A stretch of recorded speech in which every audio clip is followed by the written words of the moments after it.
অষ্টবিংশ খণ্ড। শ্যামপুকুর বাটিতে নরেন্দ্র, ডাক্তার সরকার প্রভৃতি ভক্ত সঙ্গে। প্রথম পরিচ্ছেদ। ডাক্তার সরকার ও সর্বধর্ম পরীক্ষা। ঠাকুর শ্রীরামকৃষ্ণ, নরেন্দ্র, মহিমাচরণ, মাস্টার, ডাক্তার সরকার প্রভৃতি ভক্ত সঙ্গে শ্যামপুকুরের বাটিতে দ্বিতলার ঘরে বসিয়া আছেন। বেলা প্রায় 1টা। 24শে অক্টোবর 1885, 9 কার্তিক। শ্রীরামকৃষ্ণ: তোমার এ হোমিওপ্যাথিক চিকিৎসা বেশ। ডাক্তার: এতে রোগীর অবস্থা বইয়ের সঙ্গে মেলাতে হয়, যেমন ইংরেজি বাজনা, দেখে পড়া আর গাওয়া। গিরিশ ঘোষ কই? থাক থাক, কাল জেগেছে। শ্রীরামকৃষ্ণ: আচ্ছা, সিদ্ধির নেশার মতো ভাবাবস্থায় হয়, ওটা কি? ডাক্তার মাস্টারকে বলিলেন, নার্ভাস সেন্টার, অ্যাকশন বন্ধ হয়, তাই অসাড়, এদিকে পা টলে, যত এনার্জিস ব্রেইনের দিকে যায়। এই নার্ভাস সিস্টেম নিয়ে লাইফ। ঘাড়ের কাছে আছে মেডুলা অবলাংটা, তার হানি হলে লাইফ এক্সটিংক্ট হতে পারে। শ্রীযুক্ত মহিমা চক্রবর্তী সুষুম্না নাড়ীর ভিতরে কুলকুণ্ডলিনী শক্তির কথা বলিতেছেন। স্পাইনাল কর্ডের ভিতর সুষুম্না নাড়ী সূক্ষ্মভাবে আছে, কেউ দেখতে পায় না। মহাদেবের বাক্য। ডাক্তার বলিলেন, মহাদেব ম্যান ইন দ্য ম্যাচুরিটিকে এক্সামিন করেছে। ইউরোপিয়ানরা এমব্রায়ো থেকে ম্যাচুরিটি পর্যন্ত সমস্ত স্টেজ দেখেছে। কম্পারেটিভ হিস্ট্রি সব জানা ভালো।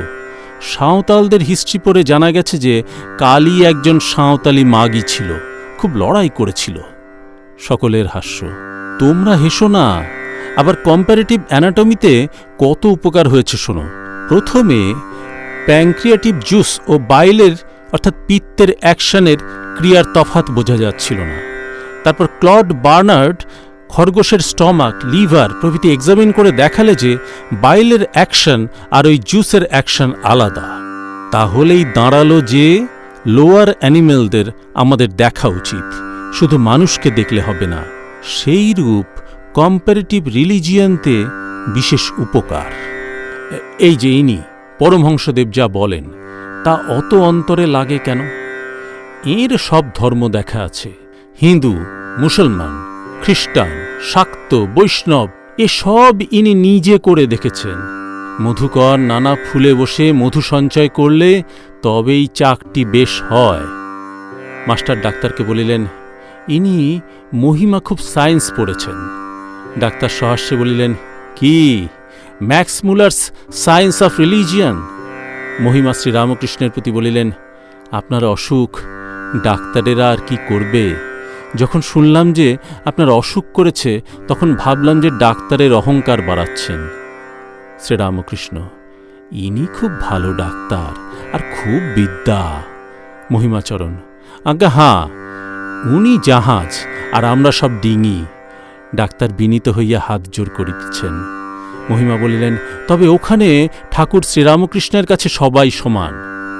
ঠাকুর নরেন্দ্রকে গান গাইতে বলিতেছেন। নরেন্দ্রের গান। প্রথম, তোমারই করিয়াছি জীবনের ধ্রুবতারা। দ্বিতীয়, অহংকারে মত্ত সদা অপার বাসনা। তৃতীয়, চমৎকার অপার জগৎ রচনা তোমার, শোভার আগার বিশ্ব সংসার। চতুর্থ, মহাসিংহাসনে বসি শুনিছ হে বিশ্বপিত, তোমারই রচিত ছন্দ মহান বিশ্বের গীত। মর্তের মৃত্তিকা হয়ে ক্ষুদ্র এই কণ্ঠ লয়ে, আমিও দুয়ারে তব হয়েছি হে উপনীত। কিছু নাহি চাহি দেব, কেবল দর্শন মাগি, তোমারে শোনাব গীতি, এসেছি তাহারি লাগি।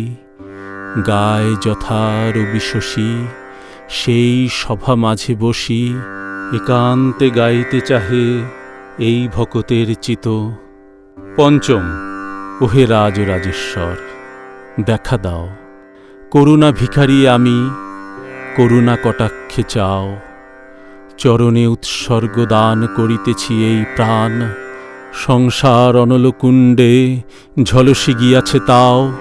কলুষ কলঙ্কে তাহে আবরিত এর হৃদয়, মোহে মুগ্ধ মৃত প্রায়, হয়ে আছি দয়াময়, মৃত সঞ্জীবনী মন্ত্রে শোধন করিয়ে লও। ষষ্ঠ। হরিরস মদিরা পিয়ে মম মানস মাতরে, লুটায়ে অবনীতল হরি হরি বলি কাঁদরে। শ্রীরামকৃষ্ণ বলিলেন, আর যো কুছ হ্যায় সো তুহি হ্যায়। ডাক্তার বলিলেন, আহা। গান সমাপ্ত হইল। ডাক্তার মুগ্ধ প্রায় হইয়াছেন।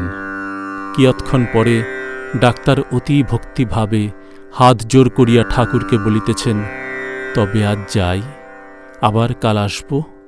শ্রীরামকৃষ্ণ, একটু থাকো না, গিরিশ ঘোষকে খবর দিয়েছে।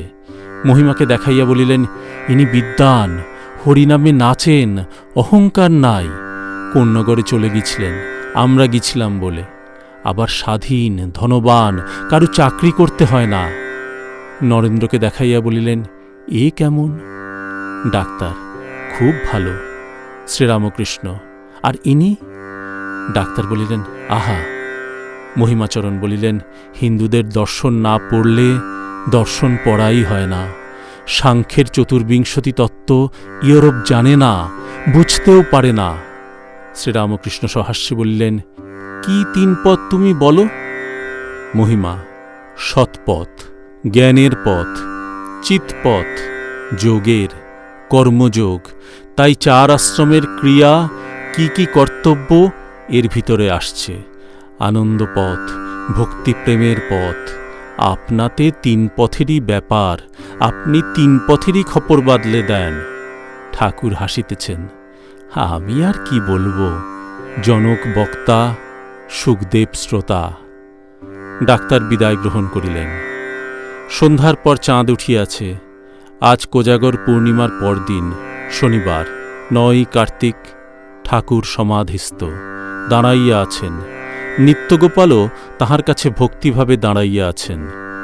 ঠাকুর উপবিষ্ট হইয়া আছেন। নিত্যগোপাল পদসেবা করিতেছেন।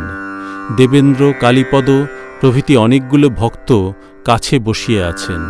শ্রীরামকৃষ্ণ দেবেন্দ্র প্রভৃতির প্রতি বলিলেন, এমনি মনে উঠছে নিত্যগোপালের এই অবস্থাগুলো এখন যাবে, ওর সব মন কুড়িয়ে আমাতেই আসবে।